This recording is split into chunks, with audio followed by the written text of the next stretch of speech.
चलिए, तो dear students, हम लोग देख रहे थे टॉपिक क्या था, factors affecting rate and rate constant, correct ना। हम लोग दो टॉपिक का इसका कवर कर लिए थे। एक टॉपिक था कंसंट्रेशन और दूसरा था टेम्परेचर, करेक्ट ना। तो और जो टेम्परेचर के साथ हम लोग आर्हेनियस इक्वेशन भी सीख लिए थे, और आर्हेनियस इक्वेशन में हम लोग एक फॉर्मूला डेराइव किए थे, log k इक्वल टू, अगर ये बेस ई है तो log a base E minus E A by R T. ये इक्वेशन हम लोग डेराइव किए थे। इस इक्वेशन का इसमें यूज है, मीनिंग समझिए इसको ध्यान से। अभी कौन आ रहा है?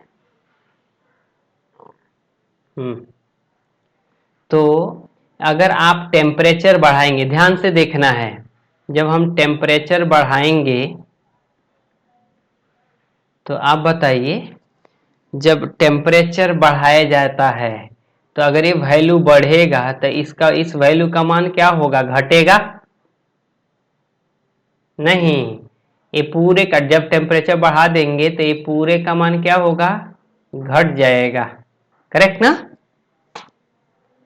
और एक्चुअली जो है ये भी है ना, वो टेम्परेचर का ही फैक्टर होता है, तो एनर्जी भी घटता है। लेकिन अगर वो मान लीजिए कांस्टेंट है यहाँ पे फिलहाल थोड़े समय के लिए, तो अगर ये कांस्टेंट है और आर कांस्टेंट है आपका, तो जब आप टेम्परेचर बढ़ाएंगे नीचे डिनोमिनेटर बढ़ेगा तो ये पूरे वैल्यू घटेगा, और समथिंग माइनस कम, जब ये वैल्यू कम हो जाएगा तो इसका पूरे का मान बढ़ेगा।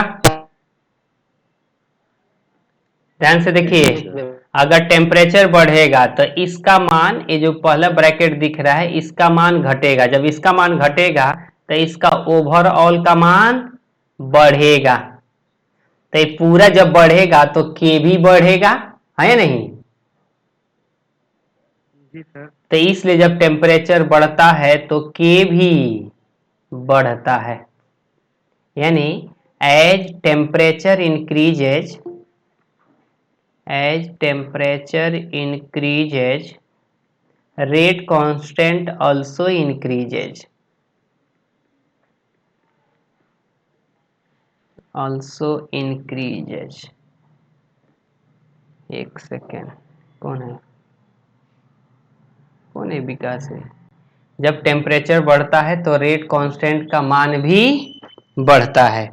तो जब रेट कांस्टेंट का मान बढ़ेगा तो R इक्वल टू के, एक के पावर n, जब k बढ़ेगा तो R भी बढ़ेगा, एंड R also, यानी रेट also increases। तो इससे भी हमको पता चलता है कि अच्छा, जब टेम्परेचर बढ़ेगा तो रेट और के बढ़ेगा। या एक आपको और फॉर्मूला पढ़ाया था टेम्परेचर के टर्म में, क्या पढ़ाया था, काइनेटिक एनर्जी। मतलब जब टेम्परेचर बढ़ेगा तो काइनेटिक एनर्जी बढ़ेगा, तो रेट ऑफ रिएक्शन भी बढ़ता है। इसके अलावा ये भी आपको पता होना चाहिए, जब टेम्परेचर बढ़ता है तो ये घटता है, एक्टिवेशन एनर्जी घटता है। ये एक्टिवेशन एनर्जी क्या है, अभी हम टोटल इसके बारे में डिस्कशन करेंगे, थोड़े समय रुकिए। तो अभी हम दो फैक्टर का हम लोग डिस्कशन कर चुके हैं, कंसंट्रेशन। तो कंसंट्रेशन जब बढ़ाएंगे तो रेट ऑफ रिएक्शन बढ़ेगा, लेकिन रेट कांस्टेंट नहीं बढ़ेगा। जबकि सेकेंड फैक्टर टेम्परेचर, जब हम टेम्परेचर बढ़ाएंगे तो रेट भी बढ़ेगा और रेट कांस्टेंट भी बढ़ेगा, है या नहीं। जी सर। अब इसका तीसरा फैक्टर, दो फैक्टर हम लोग पढ़ चुके हैं, तीसरा फैक्टर हम लोग डिस्कशन करने जा रहे हैं, कैटालिस्ट। ध्यान से, पहला फैक्टर कंसंट्रेशन था, दूसरा फैक्टर टेम्परेचर था, तीसरा फैक्टर कैटालिस्ट। कैटालिस्ट का हिंदी है उत्प्रेरक। अब देखिए ये उत्प्रेरक क्या करता है, अभी एक सिंपल एग्जांपल लिखता हूं, देखिए ध्यान से। अगर C2H4 है और H2 है, तो जब तक यहाँ पे निकेल प्लेटिनम पीडी अगर नहीं लिया जाएगा तो ये C2H6 का जो बनने का रेट है, या C2H6 बनेगा ही नहीं। कोई बोलेगा ऐसा क्यों, तो निकेल प्लेटिनम पीडी के सरफेस पे सबसे पहले H2 जाके एडजर्व होता है, यानी यहाँ पे अगर सरफेस है निकेल प्लेटिनम पीडी का, तो इसके सरफेस पे पहले H2 आएगा। रिएक्शन हवा में तो नहीं होगा ना, H2 गैस है और A भी गैस है, तो दोनों हवा में है तो रिएक्शन होगा? नहीं होगा। तो क्या होता है, सबसे पहले C2H4 को जब हम निकेल प्लेटिनम पीडी के साथ आते हैं, निकेल प्लेटिनम पीडी जिसके सरफेस पे H2 एडजर्व होता है, तब प्रॉपर कांटेक्ट में आता है। और जब ये कांटेक्ट में आएगा तो C2H6 बन जाएगा। तो यहाँ पे निकेल प्लेटिनम पीडी जो है वो कैसे काम कर रहा है? कैटलिस्ट। यानी निकेल प्लेटिनम पीडी जो है वो कैटलिस्ट का काम करता है। तो कैटलिस्ट का मतलब क्या होता है? ऐसे सब्सटेंस जो रेट ऑफ रिएक्शन को इंक्रीज भी कर दे या डिक्रीज कर दे या चेंज कर दे, तो उसी को कहा जाता है कैटलिस्ट।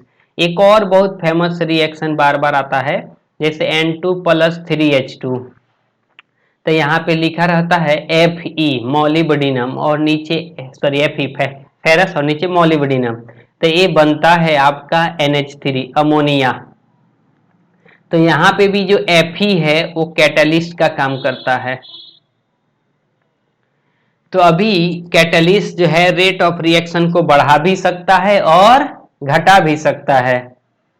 जैसे अगर हम H2O2 या H2O2 ले ले, H2O2 का नाम क्या है? Hydrogen peroxide. तो अगर किसी को याद है H2O2 में रिएक्शन के रेट को कम करने के लिए क्या यूज किया जाता है? यूरिया। यूरिया या ग्लिसरीन मिलाया जाता है।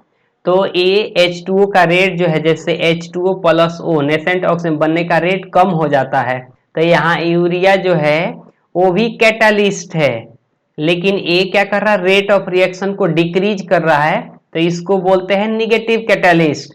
जबकि Fe रेट ऑफ रिएक्शन को बढ़ा रहा है, तो इसको बोलते हैं positive catalyst. Nickel platinum PD भी रिएक्शन के रेट को बढ़ाता है, तो इसको भी बोलते हैं पॉजिटिव कैटालिस्ट। तो कैटालिस्ट दो टाइप का होता है, एक पॉजिटिव कैटालिस्ट और दूसरा निगेटिव कैटालिस्ट। तो अब देखिए, सबसे पहले हम कैटालिस्ट लिख लेते हैं, फिर से उसको डिवाइड कर देंगे। कैटालिस्ट, कैटालिस्ट क्या होता है? सच substance which increase or decrease the such substances which increase or decrease the rate of reaction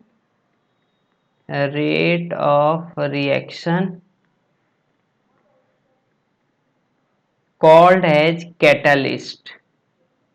तो इसको कैटालिस्ट कहा जाता है कि जो रेट ऑफ रिएक्शन को बढ़ा दे या घटा दे। यानी लिखू क्या हिंदी में? वह पदार्थ जो अभिक्रिया के दर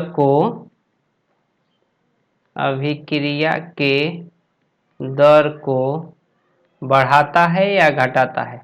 बढ़ाए या घटाए उत्प्रेरक कहलाता है। अब देखिए, अब कैटालिस्ट को हम लोग दो पार्ट में डिवाइड कर रहे हैं। कैटालिस्ट जो है वो दो पार्ट में डिवाइड होता है। तो एक को कहा जाता है पॉजिटिव कैटालिस्ट, पूरा लिखूं तो ऐसा, पॉजिटिव कैटालिस्ट, और दूसरे निगेटिव कैटालिस्ट। तो पॉजिटिव कैटालिस्ट क्या करता है? रेट ऑफ रिएक्शन को बढ़ाता है। यानी ये पॉजिटिव कैटालिस्ट जो है ये R एंड K दोनों को बढ़ाता है, negative catalyst R and K दोनों को घटाता है। तो पॉजिटिव कैटालिस्ट का डेफिनेशन क्या होगा? Such catalyst which increase the rate of reaction, correct ना? Such catalyst which increase the rate of reaction, which increases the rate of reaction and rate constant। इसमें क्या बोलेंगे? सच catalyst which decreases the rate and rate constant of reaction। अगर हिंदी में लिखूं तो क्या लिखूंगा? वह कैटलिस्ट जो अभिक्रिया का दर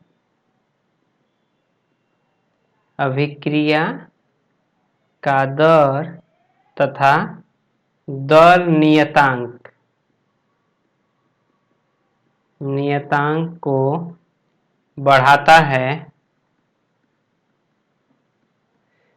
धनात्मक उत्प्रेरक कहलाता है। धनात्मक उत्प्रेरक। इसमें क्या होगा? वह कैटलिस्ट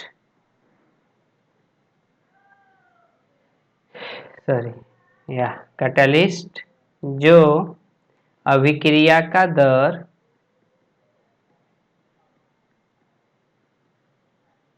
तथा दर नियतांक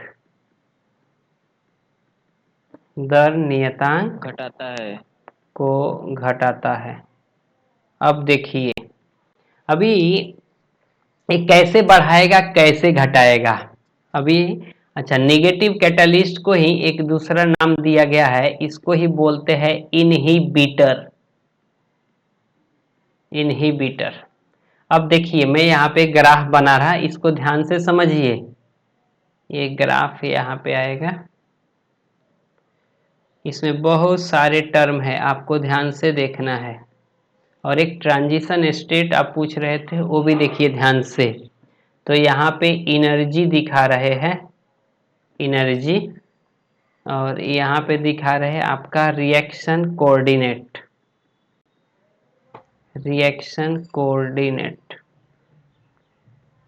तो देखिए, कोई भी रिएक्शन होता है उसका एक ग्राफ जाता है कि वो रिएक्शन हुआ कैसे है। तो यहाँ पे पहले रिएक्टेंट था, जैसे ए से अगर ये बी बन रहा है तो ए जो है यहाँ पे है, यहाँ पे ऐसे है, और बी जो है यहाँ पे है। कोई बता सकता है ऐसे क्यों? इसमें एनर्जी जो है, ये रिएक्टेंट की एनर्जी होती है, इसको ER कहा जाता है, एनर्जी ऑफ रिएक्टेंट, और ये होता है एनर्जी ऑफ प्रोडक्ट, EP। तो आप बताइए, हमको पता है प्रोडक्ट स्टेबल है तभी तो ये बन रहा है ना। तो जब स्टेबल है, बन रहा है, तो उसकी एनर्जी कम और रिएक्टेंट की एनर्जी ज्यादा। समझे क्या? तो हमेशा अगर फिर ये है एंडोथर्मिक प्रोसेस हो रहा है तो ऐसा ही होता है कि एनर्जी ऑफ प्रोडक्ट कम होता है और एनर्जी ऑफ रिएक्टेंट ज्यादा होता है।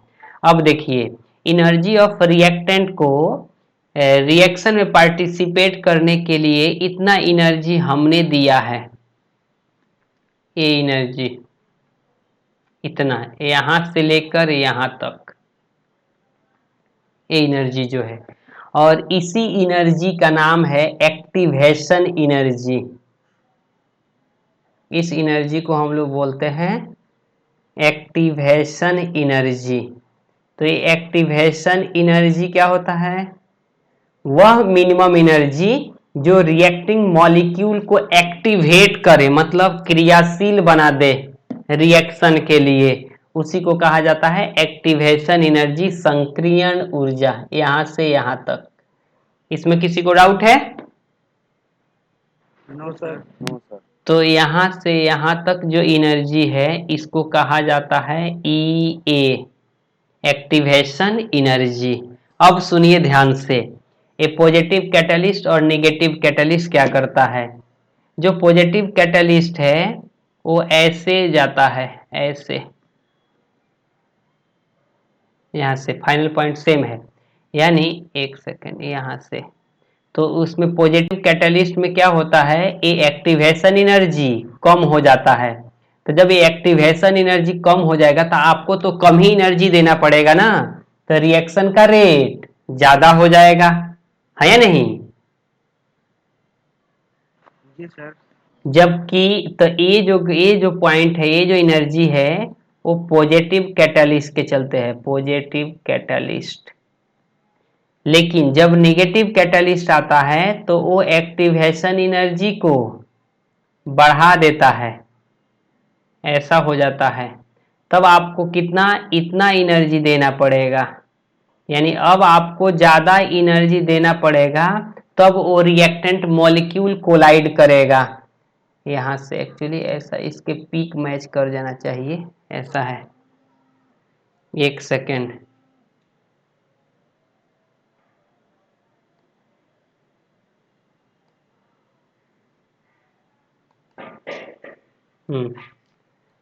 तो ये है, ऐसा है। एक सेकेंड,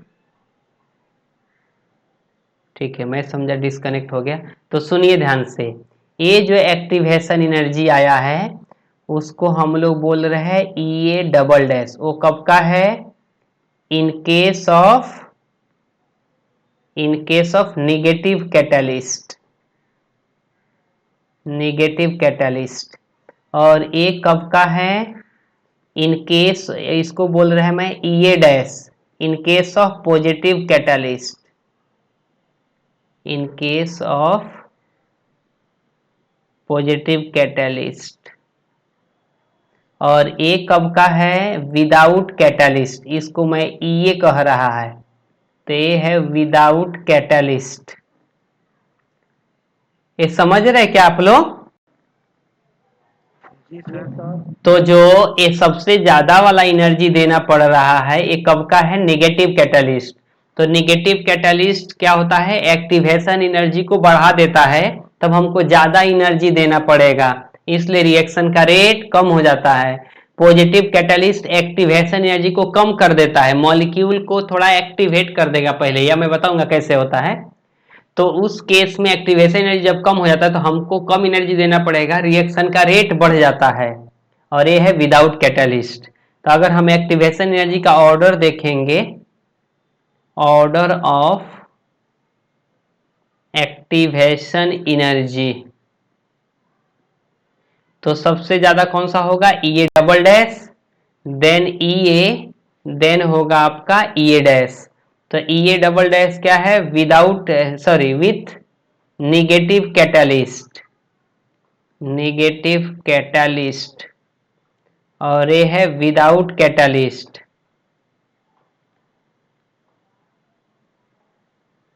और ये है आपका पॉजिटिव कैटालिस्ट। तो समझ गए? कोई बोलेगा कैटालिस्ट, तो कैटालिस्ट दो टाइप का होता है, एक positive catalyst, negative catalyst. Positive catalyst activation energy को कम करता है, और नेगेटिव कैटालिस्ट एक्टिवेशन एनर्जी को बढ़ाता है। इसलिए जब पॉजिटिव कैटालिस्ट लेते हैं तो रिएक्शन का रेट बढ़ता है, माइक ऑफ रखिए, और नेगेटिव कैटालिस्ट में रिएक्शन का रेट घट जाता है। इसमें डाउट है? नो हम्म। अब कोई बोलेगा अच्छा एक्टिवेशन एनर्जी, तो देखिए ध्यान से, एक्टिवेशन एनर्जी का डेफिनेशन क्या होता है? वह मिनिमम एनर्जी जो रिएक्टिंग मॉलिक्यूल को एक्टिवेट कर दे, उसी को कहते हैं एक्टिवेशन एनर्जी। यानी ये एक्स्ट्रा एनर्जी रिक्वायर्ड होता है रिएक्टिंग मॉलिक्यूल को एक्टिवेट करने के लिए, क्योंकि एनर्जी ऑफ रिएक्टेंट तो पहले से ही है इतना, energy of reactant, energy of reactant, और ये है energy of product, energy of product.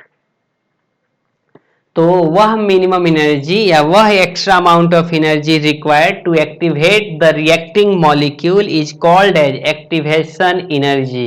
समझ गए? और a activation energy of reactant, activation energy of reactant मिलके, यानी यहां से यहां तक, विदाउट, यहां से लेकर यहां तक जो एनर्जी है, यहां से लेकर यहां तक, इसको कहा जाता है ईटीएच। ETH का मतलब है थ्रेशोल्ड एनर्जी। तो एनर्जी ऑफ रिएक्टेंट जो पहले से है और जितना हमने मिनिमम दिया एक्टिवेट करने के लिए, तो दोनों को जोड़ देंगे तो उसको कहा जाता है थ्रेशोल्ड एनर्जी। थ्रेशोल्ड का हिंदी है दहली, इसका नाम है ऊर्जा। तो दहली ऊर्जा, तो दहली ऊर्जा क्या है? किसी रिएक्टेंट मॉलिक्यूल को एक्टिवेट करने के लिए जो टोटल एनर्जी लगता है उसी को कहा जाता है थ्रेशोल्ड एनर्जी। मैं लिख देता हूं, अगर डाउट है तो फिर से बोलिए आप। पहले बताता हूं activation energy. Activation energy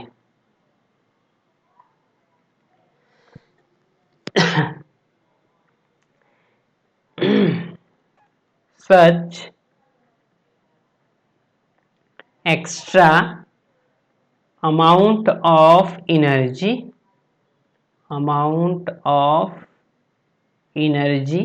required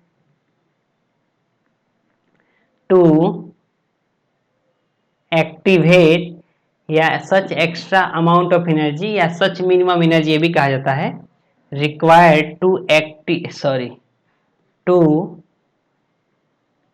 activate the reacting molecule is called as activation energy. ऐसे बोल सकते हैं, वह न्यूनतम ऊर्जा जो अभिकारक मॉलिक्यूल को सक्रिय यानी एक्टिव करने में खर्च होता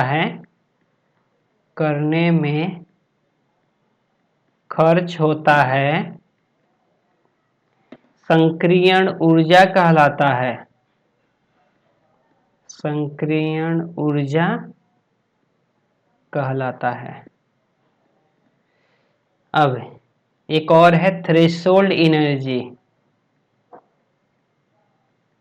थ्रेशोल्ड, THRESH, थ्रेशोल्ड एनर्जी या SOL, थ्रेशोल्ड, शायद SOLD होता है, threshold energy.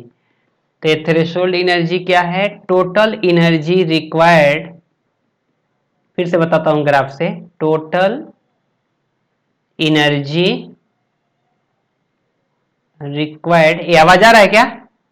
Required by reacting molecule to show the effective collision,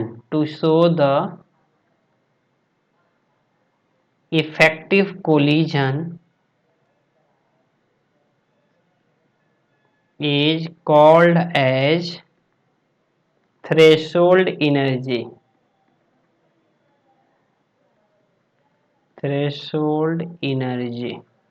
threshold energy का हिंदी है देहली ऊर्जा। दिल्ली ऊर्जा मत बोल दीजिएगा, इसका नाम है देहली ऊर्जा। नहीं तो बहुत सारे लोग दिल्ली को देलही बोलते, देलही, ऐसा नहीं।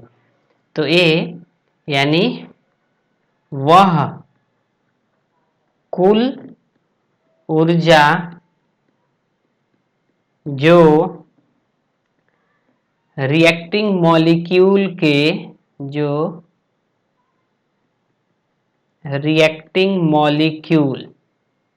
यानी सक्रिय अणु, जो रिएक्टिंग मॉलिक्यूल यानी सक्रिय अणु के प्रभावी, इफेक्टिव का मतलब होता है प्रभावी टक्कर में खर्च होता है,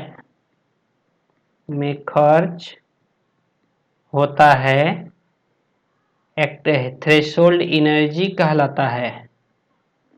थ्रेशोल्ड एनर्जी कहलाता है। देखिए ध्यान से, फिर से इसको मैं एक ग्राफ से शॉर्ट में बता रहा, एक सेकेंड।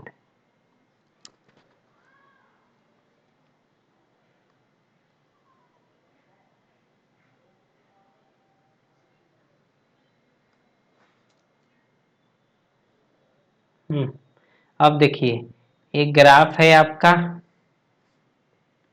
ए मान लीजिए रिएक्टेंट है, यहाँ से प्रोडक्ट बन रहा है और ऐसे ग्राफ है। तो यहाँ पे जो है ये जो एनर्जी आप दे रहे हैं इसको ER कहा जाता है, एनर्जी ऑफ रिएक्टेंट। यहाँ पे EP एनर्जी ऑफ प्रोडक्ट। तो यहाँ से लेकर यहाँ तक आपने जो एनर्जी दिया इसी को कहा जाता है एक्टिवेशन एनर्जी। और यहाँ से लेकर यहाँ तक टोटल जो खर्च होता है उसको कहा जाता है ETH। ETH मतलब थ्रेशोल्ड एनर्जी, समझ गए? जी सर। तो जो ETH होगा वो क्या होगा, ER प्लस EA, करेक्ट ना? जी सर। Yes sir. ये जो है थ्रेशोल्ड एनर्जी है,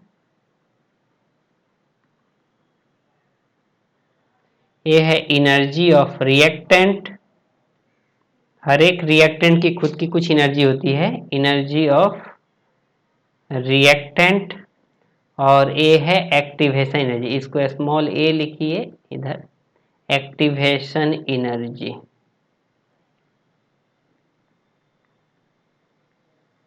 तो हो गया है एक्टिवेशन एनर्जी, ठीक है।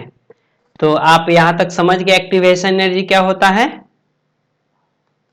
जी सर। तो ये बताइए, जब एक्टिवेशन एनर्जी मान लीजिए टेम्परेचर जब बढ़ाया जाता है तभी ये एनर्जी कम हो रहा है तो रिएक्शन का रेट ज्यादा हो जाएगा। अगर हम टेम्परेचर घटा देंगे तो एक्टिवेशन एनर्जी बढ़ जाएगा तो रिएक्शन का रेट कम हो जाएगा। समझ रहे क्या? जी सर। हाँ, तो ये 3 फैक्टर है। पहला था कंसंट्रेशन, दूसरा था आपका टेम्परेचर और तीसरा है कैटलिस्ट। तो ये तीनों फैक्टर जो है रिएक्शन के रेट को इफेक्ट करते हैं। अगर इसमें कुछ डाउट है तो बोलिए। सर हाँ, सरफेस ऑफ रिएक्टेंट क्या? Surface of reactant. जी सर, सरफेस एरिया भी होगा। Surface surface area. हाँ, तो अभी सरफेस एरिया उसके लिए होता है जहाँ पे मतलब रिएक्शन का जो रेट है ना उसमें एरिया कांटेक्ट में इन्वॉल्व हो, क्रॉस सेक्शनल एरिया चाहे सरफेस एरिया कांटेक्ट में। अभी इसमें और भी है फैक्टर लेकिन इसमें ज्यादा इस आप इस चैप्टर में देख रहे हैं क्या? जी सर। दिया है क्या सरफेस एरिया? जी सर। और एक दे रखा है एक्सपोजर टू रेडिएशन। हाँ वो पता है, मतलब अभी वही है, एक्टिव कर देगा। अभी रेडिएशन कैसा है कि अगर कोई रिएक्शन है जो लाइट के प्रेजेंस में होता है तो लाइट अगर होगा तो रिएक्शन रेट फास्ट होगा, लाइट नहीं होगा तो रिएक्शन का रेट स्लो होगा। अगर सरफेस एरिया भी डिस्कस करना है तो देखिए, लेकिन ये सरफेस एरिया का डिस्कशन है सरफेस केमिस्ट्री में, क्योंकि सरफेस केमिस्ट्री पृष्ठीय रसायन एक चैप्टर है तो उसमें इसका ज्यादा डिस्कशन है सरफेस एरिया का, कि जब सरफेस एरिया बढ़ेगा, जैसे देखिए अभी लिख देता हूं, लेकिन यहाँ पे उतना डिस्कशन नहीं है इसका सरफेस एरिया का, पता नहीं। ये एनसीईआरटी बुक देख रहे हैं कि रेफरेंस बुक देख रहे हैं? रेफरेंस। हाँ, वही तो बोल रहा कि ये आपके टेक्स्ट बुक में है ही नहीं। ये सरफेस एरिया उन लोगों ने सरफेस केमिस्ट्री का भी टॉपिक डाल दिया है, मिस मतलब कर दिया है, तो आप पूछ दिए थे मतलब बता रहे थे, सुनिए ध्यान से। सरफेस एरिया तो इसमें कैसा है, as surface area increases rate of reaction also increases. अब देखिए जैसे यहाँ पे एक सर्कल है, ये स्फेयर है और इसको मैं 2 पार्ट में काट दूं, यहाँ से अब ये 2 पार्ट में कट गया। तो पहले तो केवल यही सरफेस दिख रहा था, अभी क्या हो गया, अभी यहाँ तो ये सरफेस पहले से है आपका, लेकिन ये तो एक्स्ट्रा पार्ट बीच वाला जनरेट हो गया ना, तो सरफेस एरिया बढ़ गया। तो अगर मैं इसको 1 बोलूं और इसको 2 बोलूं तो रिएक्शन का रेट किस में ज्यादा होगा? सेकंड वाले में। यानी रेट जो होगा वो 2 का ज्यादा होगा 2 वाले केस में, then rate in first case. इसके अलावा और भी बहुत टॉपिक जनरेटर है, मतलब टॉपिक आता है। जैसे ये बड़ा सा सरफेस एरिया है, एक सेकेंड।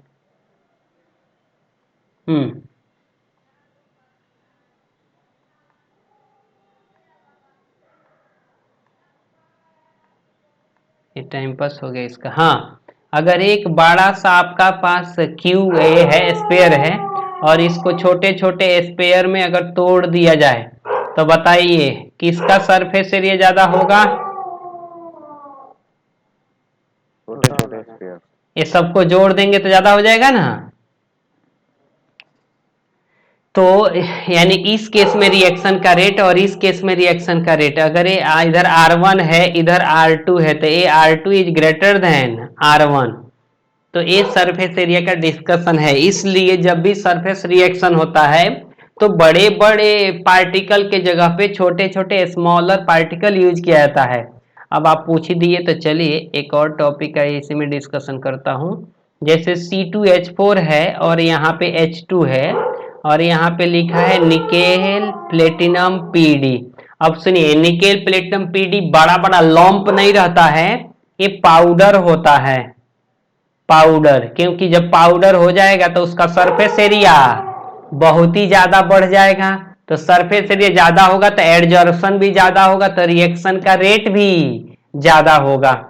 तो इस केस में रिएक्शन का रेट बढ़ जाएगा। पाउडर ले लिया है तो सरफेस एरिया बढ़ेगा तो रिएक्शन का रेट भी बढ़ेगा। समझ रहे क्या? Yes sir. लेकिन ये सरफेस एरिया का डिस्कशन ये आपके इस कंटेक्ट में, मतलब इस चैप्टर में नहीं है। जितना ज्यादा सरफेस केमिस्ट्री में उसका डिस्कशन दिया हुआ है। और क्या दिया हुआ है, और क्या बोल रहे हैं? अगर आप रेफरेंस बुक है तो अगर टॉपिक होगा तो मैं समझा दूंगा, लेकिन जनरली इसका यूज नहीं है। इसमें 3 ही टॉपिक का डिस्कशन होता है। ये सरफेस एरिया सरफेस केमिस्ट्री में ही पढ़ना है। क्या कोई कुछ बोल रहे हैं क्या?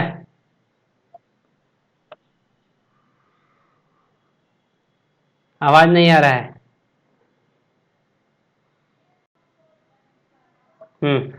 चलिए एक सेकेंड, इधर बढ़ा हुआ है। हाँ, तो ये 4 आप फैक्टर या 3 फैक्टर मेजरली याद रखिए जो एक्टिवेशन एनर्जी को इफेक्ट करता है या रेट ऑफ रिएक्शन को इफेक्ट करता है। अब देखिए, फॉर एक्सोथर्मिक और एंडोथर्मिक, ये भी बता देता हूँ। एक्चुअली वो कोलिजन थियरी में है, तो अभी तो कोलिजन थियरी कितना भी पढ़ाऊंगा तो नहीं खत्म होगा।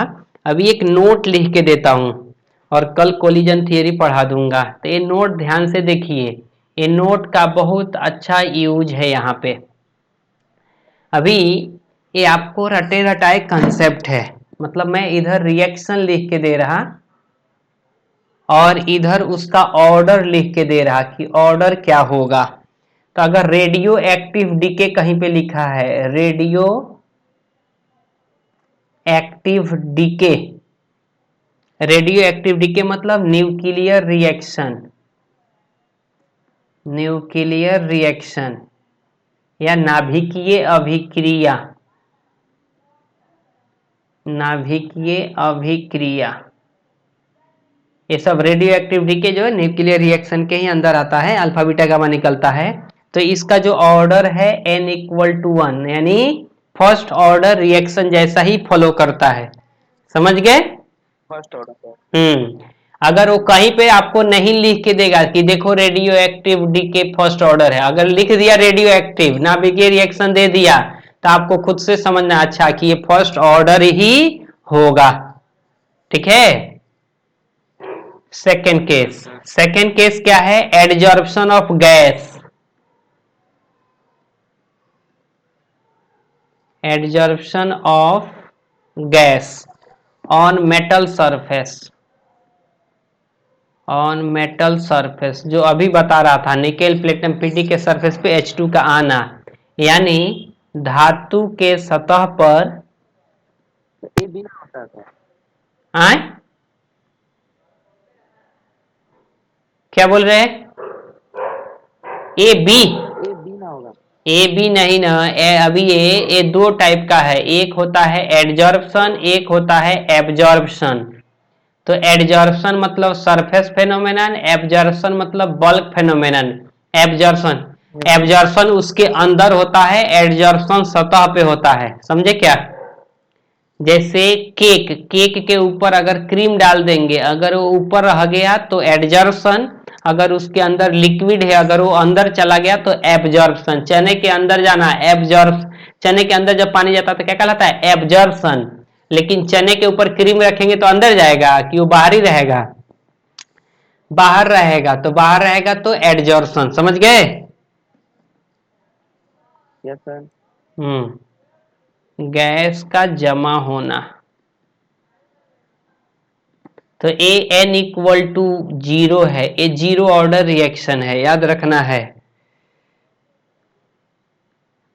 तीसरा फोटोसिंथेसिस रिएक्शन, फोटोसिंथेसिस रिएक्शन मतलब, फोटो मतलब क्या होता है?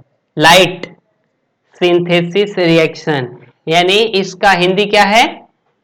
फोटोसिंथेसिस रिएक्शन का एक, प्रकाश हाँ हाँ,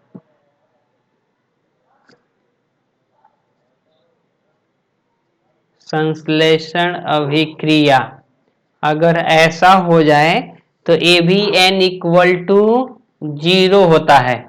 जैसे इसमें अगर एग्जांपल लिख दूं तो H2 प्लस Cl2, या फोटोसिंथेसिस एक और था, पता नहीं 10th में आप लोग को एक नाम दिया था उधर, H न्यू, तो ये HCl बनता है, तो लाइट के प्रेजेंस में हो रहा है तो फोटोसिंथेसिस, इसका ऑर्डर 0 है।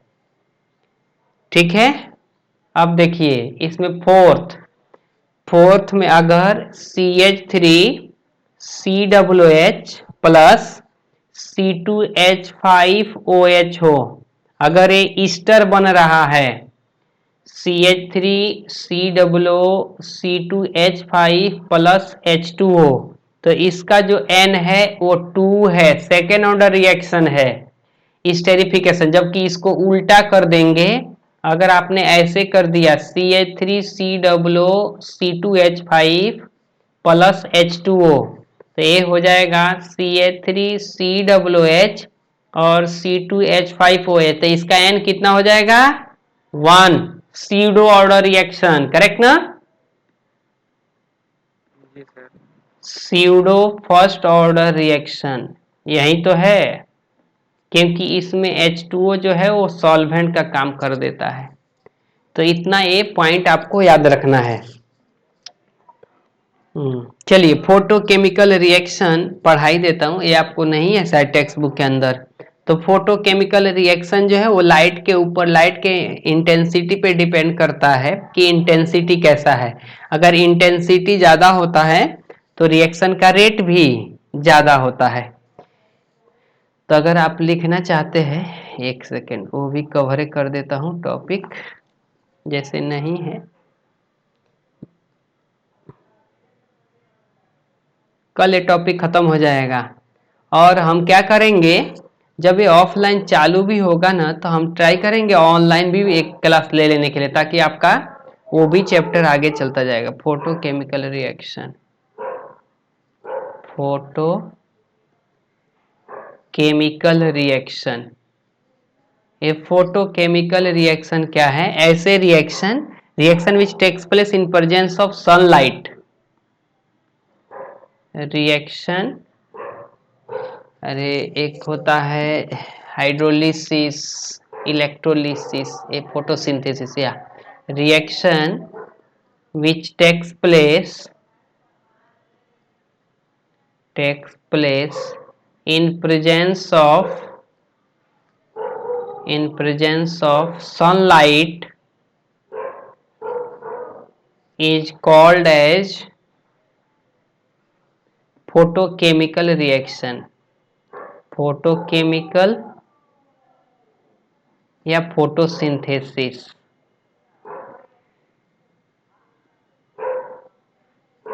फोटोसिंथेसिस रिएक्शन यानी वह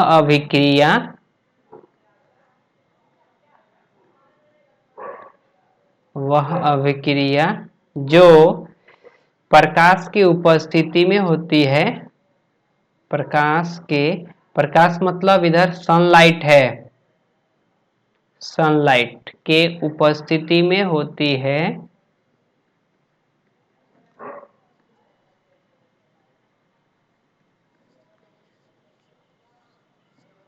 प्रकाश संश्लेषण अभिक्रिया कहलाती है।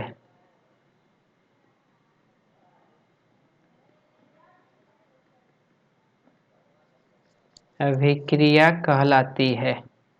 अब ये जो भी फोटोसिंथेसिस रिएक्शन है, जैसे मान लीजिए A से H न्यू के प्रेजेंस में B बन रहा है, H न्यू, एक सेकेंड,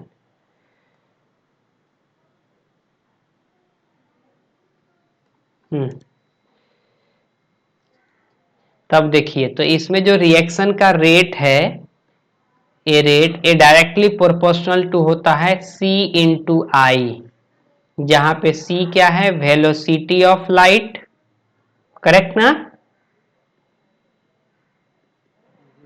और I जो है इंटेंसिटी ऑफ लाइट है, इंटेंसिटी ऑफ लाइट।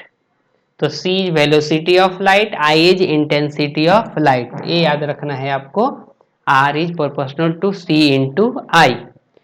तो एक लास्ट टॉपिक अपना बच रहा